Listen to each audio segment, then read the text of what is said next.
Bonjour les jeunes, bienvenue à Give Me Five. Je suis très heureux de pouvoir partager ces 5 minutes avec vous. En tout cas, ça me rappelle Summer Camp, il y a quelques années, quand nous avons commencé nos premières réunions sous l'impulsion du pasteur Alain Moustaki. Voilà, notre pote, ça reste entre nous, on l'appelle le Cheyenne. Mais en tout cas, très heureux de pouvoir, au travers de cette vidéo, vous partager un court instant, une petite méditation. J'aimerais vous parler de ce simple sujet de connaître Jésus. Il y a un passage que j'aimerais vous lire, en fait vous le connaissez certainement, c'est dans l'évangile de Jean au chapitre 8 et le verset 32. Si vous demeurez dans ma parole, vous êtes vraiment mes disciples, vous connaîtrez la vérité et la vérité vous affranchira.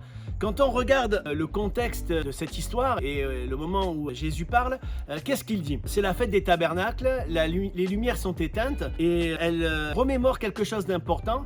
Cette fête des tabernacles, c'est la nuée qui éclairait le peuple de Dieu dans le désert. Et en fin de compte, tout est éteint et Jésus est en train de dire « Mais c'est moi la lumière du monde ». Je suis la lumière du monde. Vous êtes en train de faire une fête, vous faites les choses et vous rappelez pas, vous savez pas pourquoi vous les faites. Mais moi, si les lumières sont éteintes, ma lumière, elle brille toujours et cette lumière de la vie, elle est là et elle est présente encore aujourd'hui. En fait, il y a un contraste voulu de Dieu et le Seigneur, ce qu'il veut nous montrer là, c'est que la religiosité, c'est passager, c'est des choses qui sont passagères. Quand je parle de religiosité, on peut faire les choses et on ne sait pas pourquoi on les fait. On peut prier et ne pas être intime avec le Seigneur. Mais ce qui est important, c'est pas de faire les choses pour les faire, mais c'est de connaître véritablement le Seigneur. Le mot utilisé en grec pour connaître, ils connaîtront la vérité. En fait, c'est cette idée, cette pensée forte de dire que je connais mon épouse. Ça parle vraiment d'intimité, de proximité, de partage, d'être un, quelque chose de profond. C'est pas juste quelque chose, je sais pas pourquoi je l'ai fait. C'est connaître dans le sens connaître son épouse, connaître son mari. La Bible dit que vous connaîtrez la vérité, elle vous affranchira, elle vous rendra libre.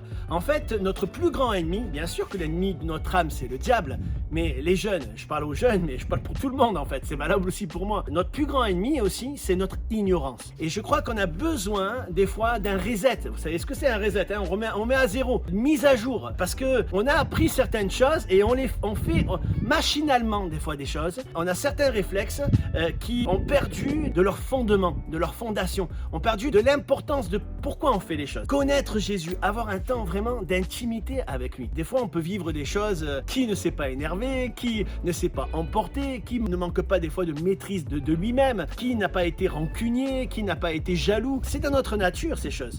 Mais je crois que quand on a une intimité avec Dieu, un temps dans la présence de Dieu, c'est ça l'intimité. C'est un temps dans la présence de Dieu qui va faire toute la différence. Mais ça fait vraiment toute la différence. Parce que combien de fois, je me suis levé du mauvais pied. Je le confesse en tant que pasteur, en tant que chrétien. Je me suis levé d'un mauvais pied et j'étais de mauvaise humeur. Mon épouse, mes enfants, mon papa, mais qu'est-ce que tu as? Ça va, calme-toi, va prier. mais c'est vrai, je suis allé prier et de suite mon état d'esprit a changé. Et je crois que l'intimité, c'est un temps qui change tout avec le Seigneur. Et connaître Dieu, nous rend libres de nous-mêmes aussi, libres de notre caractère, de notre mauvais caractère. Nous sommes affranchis, nous sommes libres. La connaissance de Christ, de la présence de Dieu. Parce qu'on peut connaître la Bible et être esclave. Hein? Ces gens-là, les pharisiens, ils connaissaient la Bible, c'était des religieux. Aujourd'hui, on voit de tout sur Internet. Mais on n'a pas besoin d'animateurs spirituels. Nous n'avons pas besoin de divertissement. Ce que j'ai besoin, c'est de connaître le Seigneur. C'est bien tout ce qui se fait sur Internet, il y a des bonnes choses, il y a des bonnes réunions, mais rien ne remplacera ton intimité avec le Seigneur. Voilà, je termine par là. Ils connaîtront la vérité la rendra libre. La religion ne nous rend pas libre. Connaître Jésus, c'est ça qui nous rend libre. En tout cas, voilà, je tiens à vous encourager les jeunes. Ayez des moments forts d'intimité avec le Seigneur. Ayez des moments de prière.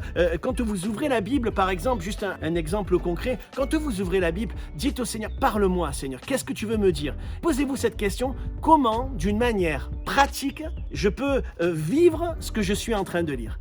Que ça ne soit pas juste une théorie, mais que vous puissiez vivre votre communion et votre intimité avec Dieu.